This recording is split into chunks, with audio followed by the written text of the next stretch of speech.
La Société d'évolution sur Terre et l'unité ninja dans les airs semblent mener une attaque conjointe dévastatrice contre la faction de l'Arbre Monde et la Guilde Waran.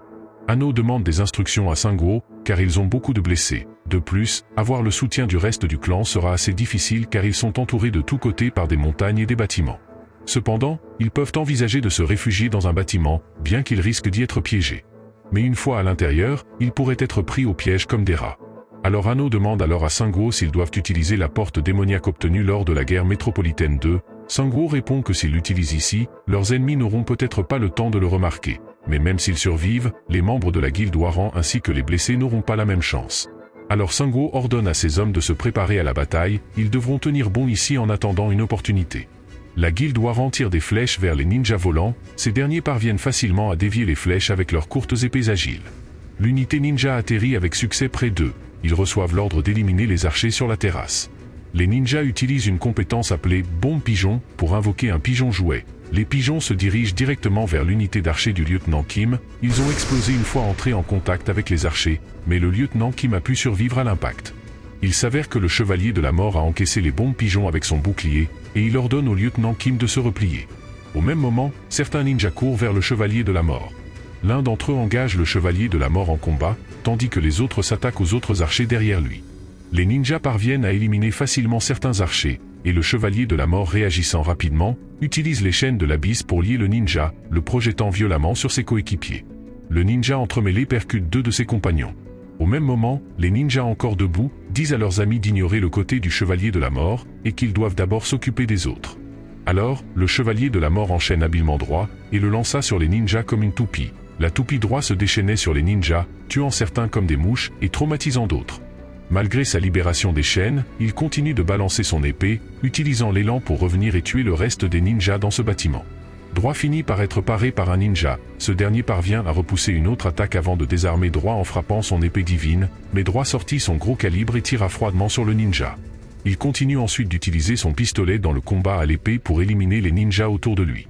Le lieutenant Kim rapporte qu'ils ont presque stoppé l'attaque sur le toit, mais que la défense du rez-de-chaussée a été en grande partie brisée. Sanguo était inquiet car la situation ne semblait pas bonne pour eux, et ils ne tiendront plus très longtemps. Certains des sbires laissés par Sanguo sur le chemin pour stopper l'avancée des Japonais ont été écrasés. Il s'avère que l'unité principale des joueurs japonais est presque arrivée sur le champ de bataille, et Okata Akira était très excité à l'idée de pouvoir se confronter aux nécromanciens. Les joueurs coréens étaient effrayés, car il restait encore un grand nombre de joueurs dans l'armée japonaise. Au même moment, une nouvelle unité de ninjas volantes se dirigeait vers les joueurs coréens, et cette fois-ci, ils sont beaucoup plus nombreux. Le lieutenant Kim ordonna aux archers de ne pas économiser leurs flèches et de tirer sans réserve. Les ninjas lancent des grenades vers les unités à distance coréennes, tandis que les Coréens tentent de dresser leurs boucliers de mana, les grenades s'avèrent être des obus fumigènes. Bientôt, les joueurs coréens sont enveloppés dans une brume de fumée. Un par un, ils sont tués par les ninjas, qui peuvent facilement se déplacer dans la fumée. Anno défie les ninjas de venir l'affronter lui plutôt que de tuer leurs camarades de bas niveau. Mais avant qu'il ne puisse dire autre chose, Arahata apparaît derrière lui et lui demande de transmettre un message au nécromancien de la part du saint-épéiste. « Nécromancien, tu paieras pour le crime d'avoir provoqué un saint de ma trempe avec la tête de ton camarade. » Mais avant qu'il ne puisse poignarder Anno, il fut repoussé par Suzuki Ren. Arahata était surpris de voir Suzuki Ren encore en vie et lui demande s'il les a trahis. Pendant ce temps, Anno encourageait Suzuki en lui disant qu'ils sont désormais du même côté. Arahata lui ordonne de tuer Anno s'il veut que ses deux amis restent en vie. À ces mots, Suzuki était un peu confus sur ce qu'il devait faire, mais Sanguo l'interrompit en disant que le saint-épéiste avait déjà donné l'ordre de tuer ses amis de toute façon. Alors comment peuvent-ils encore être en vie? Stupéfait, Arahata lui demanda comment il le savait. Sanguo expliqua qu'il avait lu les souvenirs de Goto, le chef de la première division ninja. Ce dernier avait reçu l'ordre du saint-épéiste d'éliminer les amis de Suzuki Ren car il n'avait plus besoin de le tenir en laisse. Arahata avoue alors à Suzuki qu'il n'est plus utile pour eux, car il hésite à tuer des gens et que son titre de saint-épéiste entre en conflit avec les idéaux d'Okata Akira. Puis il se prépara à finir le travail, et bondit vers Suzuki Ren pour l'achever avec une compétence ninja appelée Man Killing. Suzuki parvient facilement à parer son épée, et il le punit avec une contre-attaque rapide. Tout cela se passe si vite qu'Arahata, pourtant ninja expérimenté, ne se rend compte que trop tard que son coup a été tranché. La tête d'Arahata tombe laissant son corps de côté. Suzuki Ren est furieux contre Okata Akira pour la perte de ses chers amis. Alors dans son chagrin, il appela Okata Akira de toutes ses forces. Okata reconnut immédiatement la voix de Suzuki, il devient encore plus excité, car il a maintenant plus d'options de divertissement. Les ninjas lancent une autre bombe fumigène, et bientôt Sango et Anno sont enveloppés dans le brouillard de la guerre. Anno cherchait Suzuki dans la fumée sans parvenir à le trouver. Cependant, Sango dit à Anno de faire attention à son environnement plutôt que de chercher Suzuki.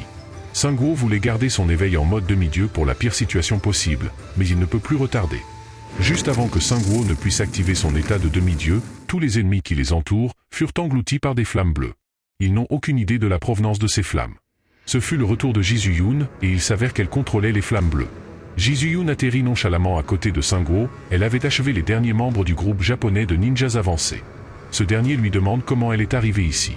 La Guilde de la Libération fait également son entrée, ils activent leur compétence appelée Territoire du Temple, une notification apparaît pour informer tout le monde que le territoire du Temple est en train d'être déclaré dans la zone et qu'il durera 2 heures. Tous les alliés bénéficient d'un effet de guérison automatique de 2% par seconde, toutes les statistiques des croisés augmentent de 7. Le procureur est renforcé et ordonne à ses troupes de marcher en avant. Guan Juanli et Ansok chargent à la tête de leurs unités. Jizuyun dit qu'ils sont arrivés juste à temps, pendant que Anno lui demande comment elle a pu arriver si vite. Elle l'informe qu'elle a complété la quête cachée et après avoir appris qu'une bataille avait commencé à Busan, elle a demandé de l'aide au roi de la grande chaîne de montagnes de Tabaek. Il lui a donné un objet appelé pierre de téléportation, il s'avère que c'est le même objet qui leur a permis de se rendre à Busan. Ce n'est pas un objet facile à obtenir, et pourtant il le lui a donné. Sango lui demande si c'est elle qui a amené l'équipe de croisés, et elle répond par l'affirmatif. Sa supposition était correcte, car les Coréens étaient désespérés et la Guilde de la Libération est l'une des forces les plus puissantes pour les aider en ce moment. Sango est soulagé, car il avait vraiment besoin de renforts.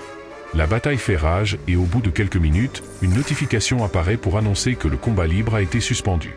Le côté japonais, l'attaquant, doit choisir un événement de combat, comprenant une guerre totale, une capture ou un duel, dans les 5 minutes.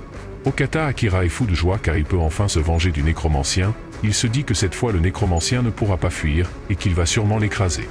Les 2 serveurs choisissent l'événement duel, et chaque côté doit choisir un guerrier pour les représenter. En cas de non-conformité, tout le serveur sera pénalisé, et en cas de victoire, un bonus sera accordé au serveur. Les Japonais ont choisi Okata Akira comme leur représentant, tandis que le côté coréen n'a pas encore choisi son guerrier. Jizuyun demande si le maître de la guilde Waran est mort dans cet événement, et Sango répond par l'affirmatif, il l'informe également que le résultat de ce duel a été particulièrement brutal.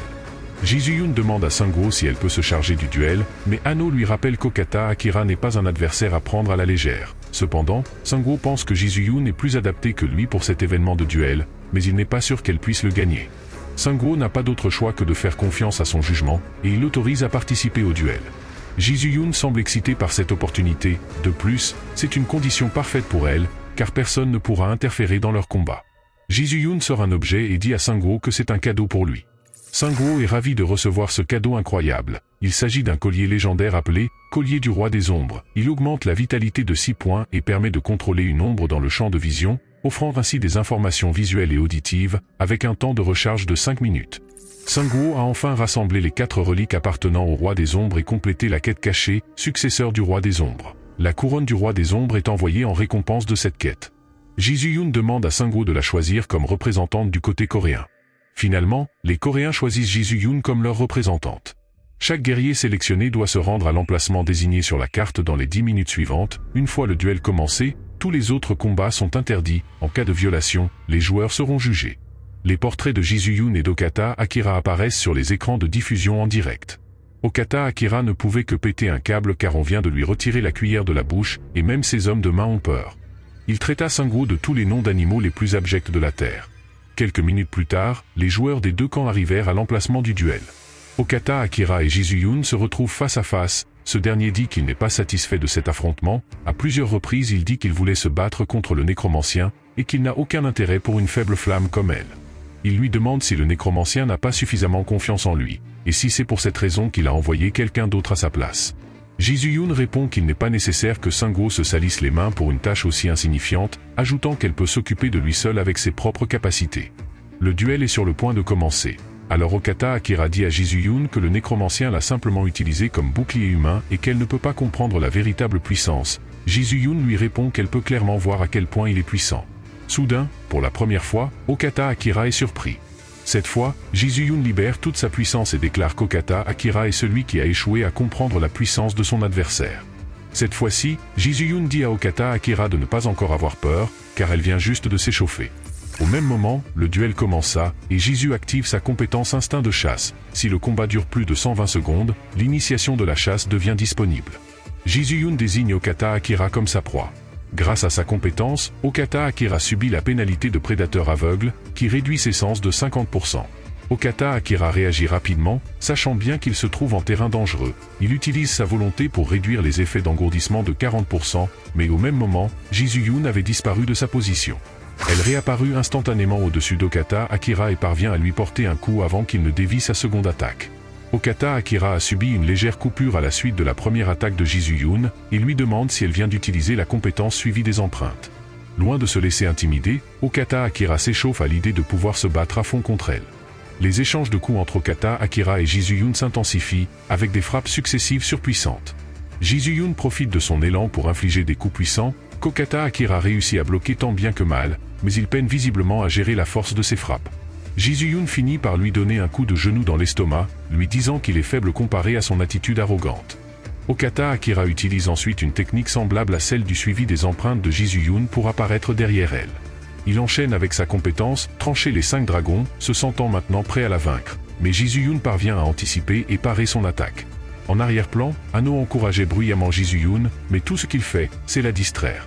Okata Akira dit à Jisoo de dévoiler toutes ses cartes cachées. Elle lui répond que si elle le fait, alors il mourra à coup sûr. Il éclate de rire, demandant si tous les Coréens sont remplis de ce faux courage. Il prétendit qu'avec seulement ces quelques échanges de coups, il avait déjà compris son style de combat. Selon lui, elle n'est qu'une coquille vide qui manie son épée avec force, mais sans technique digne des épéistes japonais. Sur ces mots, il se précipita alors vers Jisoo en lui affirmant que c'est la fin pour elle. Au début, il était surpris par sa compétence de suivi des empreintes, mais il trouve que la manière dont elle manie son épée est terrible. Il se félicite d'avoir suivi les conseils en escrime de Suzuki, car il peut maintenant clairement voir les lacunes dans les mouvements de Jisoo. Okata Akira utilise alors sa compétence épée comète, libérant des rayons d'énergie tranchants. Jisoo est sur le point d'être touchée par une comète, mais elle parvient à la contrer avec une lame. C'est alors qu'elle déclare que 120 secondes se sont écoulées, laissant Okata Akira perplexe quant à ce qu'elle voulait dire. Une notification apparaît, informant Jisoo que « Chasse initiée » est maintenant disponible et elle l'active. La compétence chasse initiée est activée pour 1 minute. Toutes les statistiques de Jisoo augmentent drastiquement de 60 points. Son pouvoir d'attaque contre sa proie diminue de 50%, mais Jisoo est débordante de puissance. Son aura est si écrasante que tout son environnement commence à s'incinérer sous l'effet de cette énergie dévastatrice. L'aura de Jisoo semble envahissante. Même Okata, un vétéran de guerre, n'a jamais vu une telle concentration d'aura au même endroit, cela était similaire au Haki des rois. Okata Akira tenta de stopper cette calamité de toutes ses forces, mais il s'avère que l'attaque à pleine puissance de Jisoo était en fait une feinte, et elle apparaît derrière Okata Akira pour utiliser la compétence épreuve de l'épée contre lui. La force de cette attaque était si puissante qu'elle ne lui a même pas laissé le temps de contre-attaquer. Sa vitesse rend ses coups difficiles à analyser. Okata Akira n'arrivait pas à croire qu'il était en train de perdre contre une fille ayant peu d'expérience sur le terrain. Cela lui rappela l'un de ses raids dans un donjon avec Suzuki Ren, où ce dernier lui a demandé si une personne pouvait vaincre un éléphant. Okata Akira ne comprenait pas bien ce que Suzuki Ren cherchait à lui dire.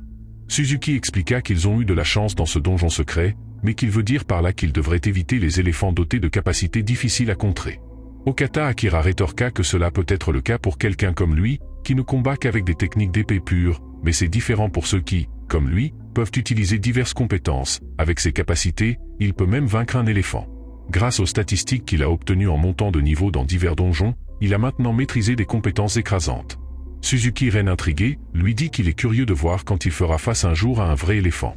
Actuellement, Okata Akira doit reculer pour sortir de cette tempête vicieuse de l'âme, il utilise la compétence épée comète, mais avant qu'il ne puisse s'échapper, Jisoo bloque son chemin de retraite. Il ne peut pas s'échapper à cause de son manque de vitesse, et doit trouver une autre solution. Après avoir bloqué de nombreux coups puissants, son corps atteignit presque à ses limites. Le coup de trop fit tomber sa lame de ses mains. Sa main saignait à cause de l'impact du dernier coup, et un démon assoiffé de sang se tenait devant lui. Tout le corps d'Okata Akira tremblait sous l'aura écrasante de Jisoo, et il admet qu'elle l'a surpassé uniquement par sa force physique brute. Jisoo lui rappelle qu'elle lui avait déjà dit qu'il mourrait si elle se battait sérieusement. Impressionné par la force de Jisoo, il lui fit comprendre qu'elle était un gros mammouth au lieu d'un éléphant, mais Jisoo a mal compris et pensa qu'il la traitait de grosse. Enragée, elle le découpa en morceaux. Le système annonça que Jisoo du serveur coréen avait remporté la victoire. Un bonus est attribué au serveur coréen. La puissance d'attaque des joueurs coréens est augmentée de 30% pendant 2 heures. Alors Jisuyun rengaine ses deux lames. Les joueurs japonais n'en revenaient pas après avoir vu la chute du saint épéiste, tandis que les joueurs coréens jubilaient de cette victoire. Tous acclamèrent Jisuyun, tandis que Hano s'indigna car le saint épéiste avait osé traiter Jisuyun de mammouth. Soudain, quelque chose vola dans le ciel, il s'agit de la tête d'Okata Akira. Il semble avoir poussé des crocs. Son corps commença à se régénérer tout seul, il lui est même poussé 2 ailes de foudre. Son visage avait totalement changé. D'un ton imposant, il fit comprendre qu'ils l'ont poussé à utiliser son ultime recours. Les joueurs coréens sont choqués en voyant cette transformation, car Okata Akira ne ressemblait plus du tout à un humain. Jisuyun n'était pas sûr s'il s'agissait d'une compétence ou d'une mutation, mais avant qu'elle ne puisse y réfléchir davantage, Sango intervint en disant qu'il va s'en occuper, car il est spécialisé dans le combat contre des adversaires imposants. Il défia Okata Akira, lui disant de venir et qu'il le réduira en miettes. Au même moment, Jisuyun remarqua quelque chose et informa Sango que le véritable problème est au-dessus d'Okata Akira. Des objets volants approchent depuis le ciel, ces objets s'avèrent être des missiles qui se dirigeaient droit vers eux. Cela a fini en une explosion gigantesque. Ces missiles étaient remplis d'un gaz mystérieux, et même les joueurs japonais furent emportés par l'impact. Sango reconnut cette substance et dit qu'il doit s'agir du souffle de l'abîme. Alors une notification lui indique que son mana a augmenté drastiquement à cause du souffle de l'abîme. Il suppose que c'est l'œuvre de la société d'évolution, mais il se demanda pourquoi ils ont libéré le souffle de l'abîme, sachant que cela le rendait plus fort. Sango, n'ayant aucune idée de leur plan, jura de tous les anéantir aujourd'hui. Il utilisa sa faux du faucheur pour se transformer, le temps de recharge de la forme Anubis a été réduit en raison de la grande quantité de souffle de l'abîme. Sango conclut que la société d'évolution a dû perfectionner la formule pour produire le souffle de l'abîme, car l'air autour de lui est d'une toute autre intensité qu'auparavant. Il dit à Jisuyun de rassembler tout le monde et de s'éloigner, ajoutant qu'il les rejoindra plus tard. Tout en surveillant les environs, Sango sait bien que la société de l'évolution n'en restera pas là. Sur un toit d'un immeuble, il repère des hommes bêtes. Ces derniers sont en train d'inonder toute la zone avec le souffle de l'abîme. Sango réalisa qu'il ne doit pas être leur cible. Une autre notification l'informe qu'une grande quantité de souffle de l'abîme s'est accumulée, réduisant encore le temps de recharge de ses capacités. Environ 5000 membres de la guilde Yamato sont sur le point de mourir, et même Okata Akira n'a aucune idée de ce que préparent ces individus mystérieux. Sango commence à réaliser que tout ceci devait faire partie du plan de la société de l'évolution depuis le début. Rapidement, il aperçoit un avion de transport se dirigeant droit vers leur direction. L'appareil fonce directement sur Okata Akira à pleine vitesse et finit par s'écraser contre lui. Malgré la vitesse maximale de l'avion et l'impact considérable, Okata Akira parvient à peine à le bloquer, mais comprend que la société de l'évolution les a trahis. Au même moment, le toit du transporteur s'ouvre avec une énorme explosion, laissant apparaître un gigantesque tentacule visqueux. Okata Akira est stupéfait devant cette abomination créée par la société de l'évolution. D'autres tentacules gluants sortent du monstre principal et transpercent profondément le corps d'Okata Akira. En quelques secondes, ces monstres tentaculaires dévorent complètement Okata, ne laissant rien derrière eux. Sango pense que cette créature semble encore plus bizarre et terrifiante qu'un véritable monstre. Les monstres tentaculaires commencent à absorber le souffle de l'abîme, et bientôt, Sango se rend compte qu'ils absorbent également des âmes. Même lui est terrifié par cette découverte. La créature devient de plus en plus puissante chaque seconde qui passe. Soudain, quelqu'un émerge du souffle de l'abîme. Il s'agit du docteur, qui salue le nécromancien en disant qu'il y a longtemps qu'ils ne se sont pas vus. Sango ne comprend pas ce qu'il veut dire, car c'est la première fois qu'il le rencontre.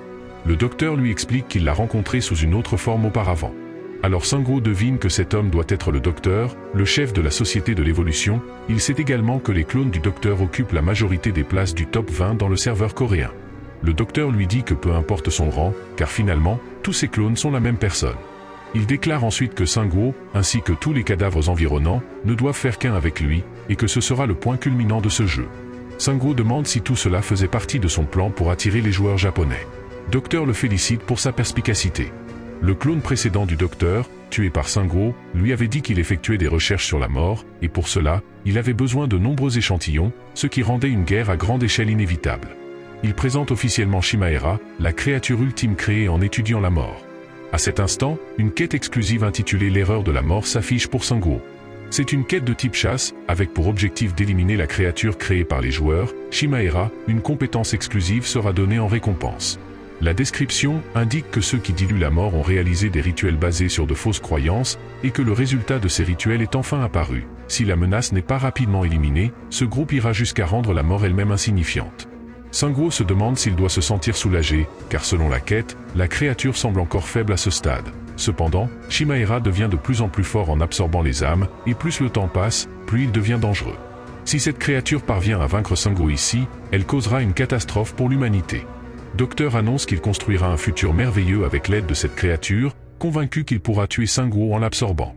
Alors qu'il met une couronne sur sa tête, Sango lui répond de ne pas se méprendre. Cet objet mythique est appelé couronne du roi des ombres. Ses effets ne peuvent être débloqués qu'après avoir complété la quête qui lui est liée. La description indique que le pouvoir du roi des ombres ne peut être utilisé que si toutes les reliques du roi des ombres sont rassemblées. Et actuellement, Sango possède les 4 reliques.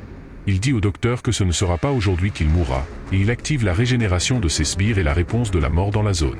Le docteur confiant répond qu'il a déjà vu ces 2 compétences, mais un son retentit, et des sbires géants apparaissent derrière Sango. Ces sbires sont les boss que Sango a déjà vaincus dans ses épreuves.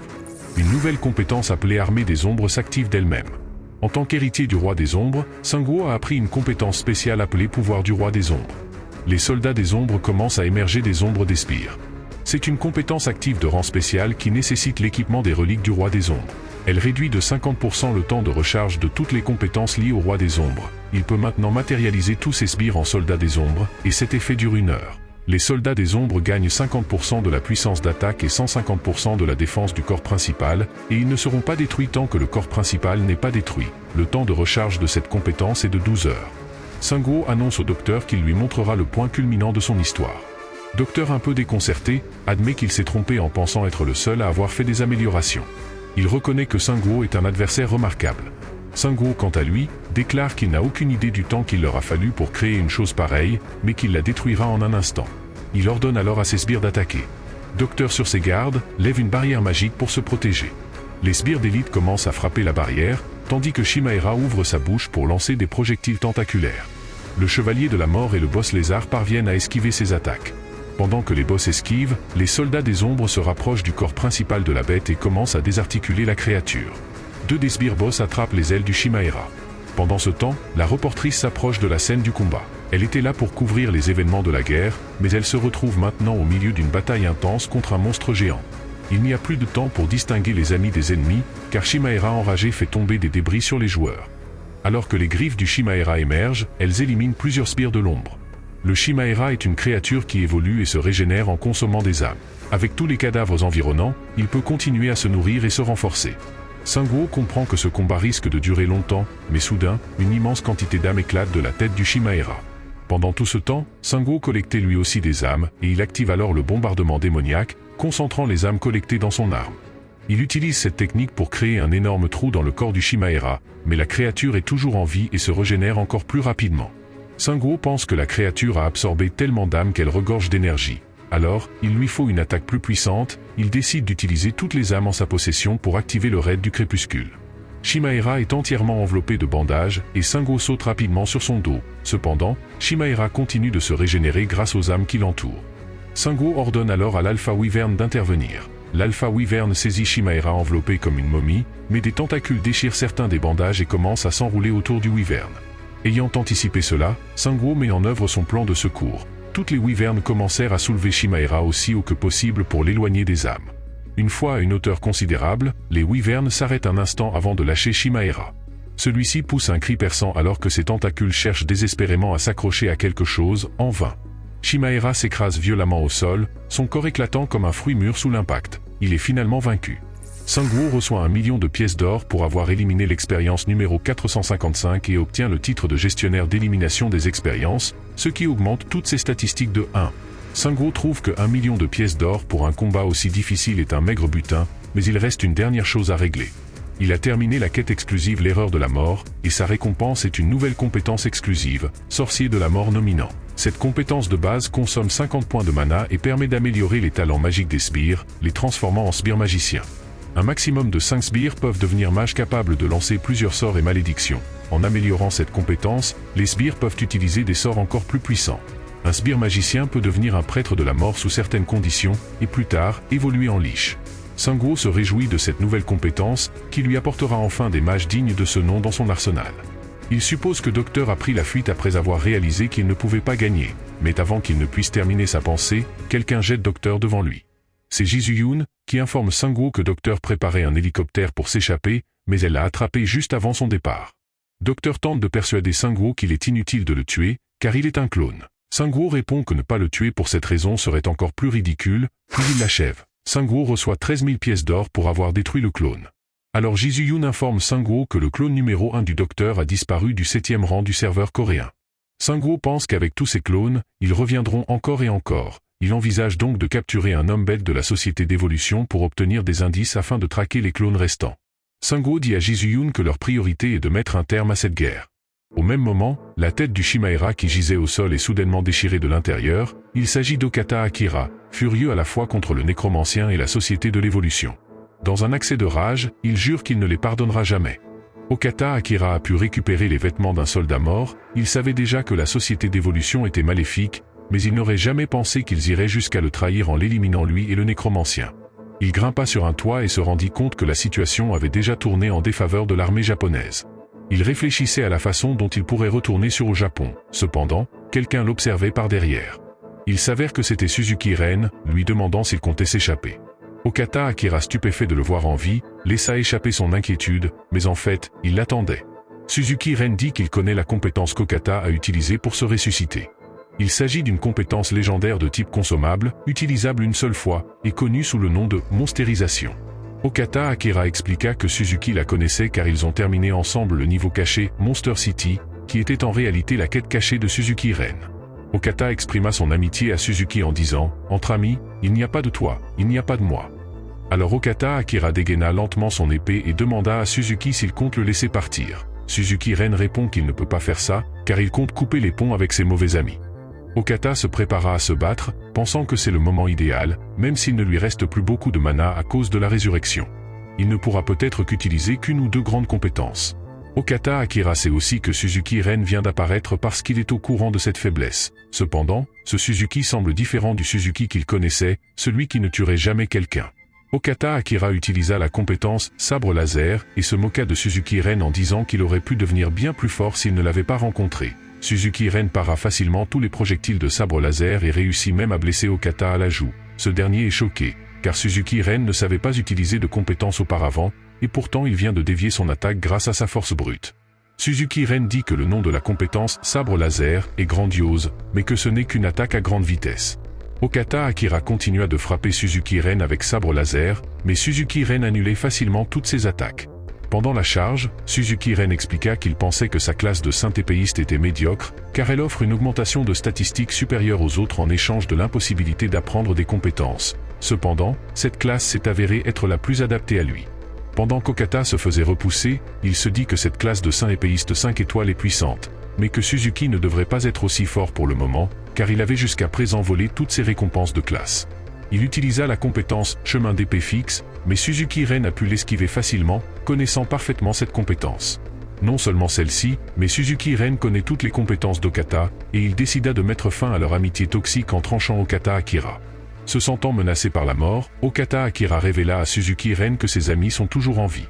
Choqué par cette déclaration, Suzuki Ren s'arrêta un instant, mais c'était un piège. Okata utilisa, suivi des empreintes, pour se retrouver derrière Suzuki Ren, essayant de lui porter un coup lâche. Mais ce dernier le décapita avant qu'il ne puisse frapper, séparant instantanément la tête du reste du corps d'Okata. Suzuki Ren d'un air dédaigneux, lui fit comprendre qu'il était trop prévisible et qu'il utilisait toujours les mêmes compétences. Il ajouta qu'Okata Akira ne pratiquait pas réellement l'art de l'épée, mais qu'il suivait simplement un programme qui donne toujours le même résultat, comme un automate. Pendant ce temps, l'armée japonaise se faisait massacrer de toutes parts, au point où certaines de leurs principales flottes ont coulé. Les joueurs japonais restants ont donc décidé d'abandonner en levant le drapeau blanc. Une notification informa tout le monde que le serveur coréen est le grand vainqueur de cette bataille. Les récompenses seront distribuées en fonction de la contribution des joueurs, et Sungwoo obtient la première place dans cette guerre, avec 30 millions de pièces d'or en récompense et un titre supplémentaire de héros de guerre. Ce titre augmente toutes ses statistiques de 2 points. Le vice-chef de la guilde Hwaran demande à Sungwoo si tout est terminé. Sungwoo répond que ce n'est pas encore fini, car ils n'ont remporté que la première bataille Japon-Corée, et ils ne savent pas si les Japonais ou la Société de l'Évolution ont d'autres forces quelque part en Corée. Alors le procureur ordonne à ses hommes de mobiliser les troupes et de fouiller partout. Ils doivent prêter une attention particulière à tout signe de la Société d'Évolution. Il ajoute que la Société de l'Évolution tentera à nouveau de se cacher après avoir commis cette énorme erreur, mais qu'ils doivent les dénicher maintenant qu'ils ont osé montrer leur visage. Sungwoo dit que les ignorer serait comme laisser des terroristes se développer, et la Guilde de la Libération est bien consciente de leur nature. La Guilde de la Libération, accompagnée des serviteurs de Sungwoo, commence à fouiller chaque coin et recoin, Tous donnaient leur maximum pour trouver la tanière de ces parasites. Une nouvelle quête de serveur intitulée « Seconde guerre Corée-Japon pour la revanche » commence. Il s'agit d'une quête de guerre, et les récompenses seront annoncées plus tard. À cause de l'invasion du serveur japonais, la première guerre Japon-Corée s'est achevée par la victoire du serveur coréen, et cette fois, une opportunité de contre-attaque est offerte au serveur coréen. Si la mauvaise relation entre les deux serveurs doit se régler par un bain de sang ou être calmement oubliée, cela dépendra du choix du serveur coréen. En cas de renoncement à la contre-attaque, conformément à la décision du représentant du serveur, la quête prendra fin. Une nouvelle notification apparaît alors que Sang-woo et son équipe discutaient de leur avenir avec excitation en vue d'un affrontement imminent. Des règles spéciales s'appliqueront. Le contenu des règles est le suivant. Premièrement, le côté coréen recevra des avantages de contre-attaque. Sang-woo, qui est le représentant du côté coréen, pourra utiliser la localisation confirmée des forces ennemies et se téléporter rapidement à cet endroit. Deuxièmement, n'importe qui pourra soutenir le serveur adverse et aura l'opportunité de se transférer sur celui-ci. Troisièmement, l'ensemble du processus de la quête sera diffusé en direct dans le monde entier via la chaîne officielle. Sang-woo pense que la téléportation rapide et la localisation confirmée sont des avantages adaptés aux attaques surprises. Il utilise la localisation confirmée et une grande carte s'affiche devant lui. La position des forces ennemies est maintenant marquée sur la carte. Sang-woo peut choisir un des endroits marqués et ouvrir un hyperportail pour s'y rendre rapidement, mais il ne lui reste qu'une seule utilisation. La carte montre que les troupes japonaises sont sur l'île de Tsushima, et Sang-woo pense que c'est peut-être là où se trouvent les forces de la guilde Yamato. Le fait que Sang-woo puisse se déplacer directement dans la base principale des forces ennemies n'est pas négligeable, et c'est le moment propice pour les attaquer, car leur principale force expéditionnaire a été détruite et leur base principale doit être sans défense. Mais il y a un autre problème, il s'avère que certaines forces ennemies sont marquées dans une ville appelée Dijon, en Corée. Ils pensent que c'est peut-être l'endroit où se trouve la société d'évolution. Ils ont réussi à bien se cacher jusqu'à présent, mais leur base principale a été exposée grâce à cette quête. Alors Anno demande à Sang-woo ce qu'ils doivent faire maintenant et s'ils vont envahir le quartier général de la guilde Yamato. Sang-woo réfute cela en disant que les forces de la guilde Yamato sont en lambeaux et qu'il leur faudra beaucoup de temps pour se remettre de ce coup. Mais la société d'évolution est à un tout autre niveau. Ces emmerdeurs sont comme des cafards, s'ils ne les éliminent pas maintenant, ils ne sauront jamais où ils iront pondre leurs œufs et se multiplier à nouveau. Après un certain moment, Sang-woo et les membres de sa guilde commencèrent à se préparer pour retourner à leur base. Le procureur demande à Sang-woo s'il retourne à Suwon, et Sang-woo répond par l'affirmatif. Il exprima sa rage contre la société de l'évolution, en disant qu'il mettra tous ses efforts pour les retrouver. Sang-woo, ayant déjà découvert leur emplacement, ne pouvait pas le révéler à qui que ce soit, car cela gâcherait leur attaque surprise. Il peut faire confiance au procureur, mais le principal problème est que la société de l'évolution a de bons informateurs, donc il pourrait en entendre parler. Les surprendre en utilisant la téléportation rapide est la meilleure option pour le moment, mais il doit garder cette carte pour l'avenir, car il ira bientôt sur l'île de Tsushima pour la deuxième guerre Corée-Japon. Le sergent Kim était tout excité de rentrer à Suwon, et dit à tout le monde de retourner à l'hélicoptère pour qu'ils puissent rentrer chez eux. Sang-woo informe Ji-Yoon qu'ils se sépareront discrètement du groupe principal sur le chemin du retour vers Suwon. À partir de là, ils infiltreront le quartier général de la société d'évolution. Ji-Yoon espère qu'ils ne rencontreront pas d'obstacles comme la dernière fois. Alors qu'il s'apprête à monter dans l'hélicoptère, quelqu'un appelle Sang-woo par derrière. Il s'agit de Suzuki Ren, qui remercie Sang-woo pour tout. Anno lui demande s'il les remercie de l'avoir assommé et traîné partout. Suzuki Ren dit qu'il leur est reconnaissant de lui avoir simplement laissé la vie sauve. Ils lui ont même prêté un wyvern pour qu'il puisse retourner au Japon. Sang-woo dit à Suzuki Ren qu'il y a peu de chance, mais qu'il devrait rechercher ses camarades à son retour au Japon, car il n'est pas sûr de la scène qu'il a vue, si c'était avant de venir en Corée ou après. Suzuki Ren remercie sincèrement Sang-woo, car en ces temps difficiles, ils ont besoin d'espoir. Suzuki Ren pensa que si ses camarades sont encore en vie, ils pourront garder la guilde Yamato sous contrôle. Sur le chemin du retour vers Suwon, Sang-woo et son équipe quittent discrètement le groupe principal. Ils avancent silencieusement à travers la forêt pour ne pas se faire remarquer. Après un certain temps, ils s'approchent de leur destination. Ils sont presque arrivés à la base de la société de l'évolution, mais les chemins dans cette zone sont à peine visibles en raison du manque d'entretien, ce qui explique pourquoi ils ne se sont pas fait repérer jusqu'à présent. Selon la carte, la base principale devrait se trouver ici, mais Sang-woo ne voit rien. Soudain, Ji-Yoon tire rapidement Sang-woo vers le bas.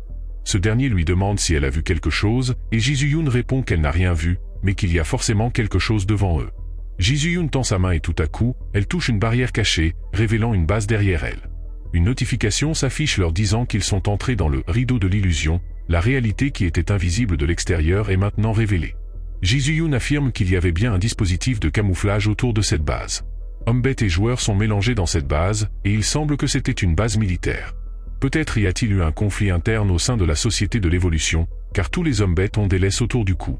Ils aperçoivent également un sujet expérimental qu'ils avaient vu précédemment à Pyeongtaek. Sangwoo se demande combien de vies ils ont dû sacrifier pour créer cette chose. Il y a d'énormes capsules dans la base contenant de nombreux joueurs humains. Ji-Yoon dit que ces fous de la Société de l'Évolution ont franchi toutes les limites humaines. Alors Sangwoo commença à se diriger vers l'endroit le plus profond de la base, car il a l'intention de tout détruire en un seul coup. Il pense qu'il doit infliger des dommages irréparables dans l'heure où il peut déployer sa pleine puissance. Ji-Yoon regarde autour d'elle pour trouver leur principale installation. En quelques secondes, elle repère un bâtiment avec de nombreux snipers, et elle pense que c'est le bâtiment principal, car c'est la zone la mieux gardée. Il n'y a qu'une porte à l'avant, et à part les évents, il n'y a pas de trous exploitables pour entrer. Sangwoo invoque un spectre et dit à Ji-Yoon qu'il existe un autre moyen. Le spectre passe à travers les gardes, qui commencent à trembler de peur. À l'intérieur du bâtiment, de nombreux scientifiques sont présents. L'un d'entre eux informe son collègue que même le numéro 1 a échoué cette fois, raison pour laquelle ils ont activé l'alerte maximale. La scientifique mentionne que le numéro 1 était celui qui avait pris la chimère, et que ce monstre devait probablement être mort aussi. Le scientifique masculin ajoute que tous les membres des forces spéciales qu'ils avaient envoyés en mission ont également disparu. La joueuse scientifique visiblement agitée s'inquiète de la situation, car de nombreuses vies ont été sacrifiées pour créer cette chimère, et maintenant que celle-ci est détruite, ils sont en mauvais termes avec le chef des hommes bêtes. Le scientifique précise que l'homme bête en question est allé à l'encontre des ordres du Dr Yu et qu'il a été emprisonné. Il pense que le Dr Yu pourrait se débarrasser de ces hommes bêtes malodorants. Pendant ce temps, l'inspecteur entre dans la morgue, remplie à ras-bord de cadavres. Sangwoo informe Ji-Yoon qu'il va entrer dans le bâtiment pendant un moment, elle lui recommande de faire attention. Sangwoo échange de position avec son spectre en utilisant le bracelet du roi des ombres, qui lui permet de se téléporter vers une ombre dans un rayon de 100 mètres. En quelques secondes, son corps est téléporté à l'intérieur de la morgue, et il commence à planifier son prochain mouvement. Quelques minutes plus tard, la porte de la morgue s'ouvrit, et un scientifique entre avec un chariot rempli de cadavres. Sangwoo était dissimulé dans l'ombre. Alors Sangwoo saisit rapidement le scientifique et lui ordonne de rester silencieux et de répondre à ses questions en hochant la tête. Sangwoo lui demande si c'est ici le centre de recherche principal de la Société de l'Évolution, et le scientifique acquiesce. Il lui demande ensuite si le Dr Yu et le chef de la société résident ici, et le scientifique hoche de nouveau la tête. Sangwoo pense qu'il est au bon endroit. Il demande ensuite si le Dr Yu se trouve à l'étage supérieur ou dans les sous-sols, et le scientifique désigne les sous-sols. Sangwoo brise alors la nuque du scientifique, qui tombe au sol. Il ordonne à ses sbires d'empiler les corps près du mur pour que ses cafards sachent qu'il est là. Sangwoo fait exploser les cadavres à l'aide de sa compétence d'explosion de cadavres, détruisant toute une section du bâtiment. Les gardes désormais alertés, reçoivent un message de la tour A demandant des renforts, mais avant qu'ils ne puissent réagir, ils sont tranchés par Ji-Yoon et droit. En quelques minutes, Ji-Yoon élimine tout un bataillon de gardes et rejoint l'endroit où l'explosion s'est produite, où Sangwoo l'attendait. L'un des sbires de Sangwoo est accroché au plafond, entouré de cadavres. Sangwoo fait exploser une partie des corps pour créer une brèche dans le bâtiment, et les scientifiques aperçoivent le sbire près de cette ouverture. Le sbire commence à jeter des cadavres dans la section du bâtiment, que Sangwoo fait exploser près de ses cafards. Sangwoo dispose d'autres sbires dans le bâtiment, tous prêts avec des corps pour continuer à les faire exploser jusqu'à ce qu'il trouve les dirigeants de la Société d'Évolution. Après un certain temps, Sangwoo accompagné de droit et de Ji-Yoon, découvre un étage souterrain caché. En atteignant le fond, ils reçoivent un message du système indiquant que le boss de terrain, le monstre du Lahan, est apparu. Ji-Yoon indique à Sangwoo un endroit. Il s'agit de créatures enfermées dans des capsules de test, enchaînées par des chaînes blanches imprégnées de magie divine. L'une des créatures tend la main vers la capsule, et soudain, Sangwoo ressent que ces êtres lui demandent quelque chose. Sangwoo reçoit une quête exclusive, il s'agit d'une quête de sauvetage intitulée « Cavalerie des morts ». Son objectif est de briser le sceau de Dulahan, qui en échange lui prêtera allégeance. La description de la quête précise que Dulahan, boss de terrain emprisonné dans un lieu éloigné, a ressenti l'autorité puissante de la mort en lui et demande à être sauvé. En le libérant, Dulahan deviendra volontairement son parent de sang et lui jurera une loyauté éternelle. Cependant, si le sceau n'est pas brisé par les mains de Sangwoo, Dulahan ne le suivra pas. Un message personnel de Dulahan dit, comme prévu de la part du nécromancien, « Tu es venu me sauver ». Sangwoo essaie de s'approcher de la capsule, mais ne peut rien faire. Il reçoit une notification disant que la puissance divine rejette son approche et qu'il subira des dégâts en cas de contact direct. Ji-Yoon tente d'utiliser ses compétences de tranchage sur les chaînes, mais cela ne laisse même pas une égratignure. Sangwoo comprend qu'il a besoin d'une autre méthode pour libérer Dulahan. Les chaînes sont reliées à une autre pièce, et il décide d'y aller. Dès qu'il ouvre la porte, de nombreux arbalétriers l'attendaient et ouvrent le feu, mais Ji-Yoon para toutes les flèches avec une rapidité impressionnante. Les arbalétriers n'en reviennent pas que leur tir et tous étaient parés, tandis que les mages commencent à préparer des sorts divins. Ils semblent avoir uniquement pensé à Sango dans leur stratégie, mais Jisoo-Yoon est bien plus redoutable dans un espace confiné comme celui-ci. Pendant que le bâtiment tremblait sous l'effet des explosions et des combats, un homme bête était enfermé dans une cellule de prison. Il s'inquiéta de savoir si cet invité inattendu sera un allié ou un ennemi pour lui.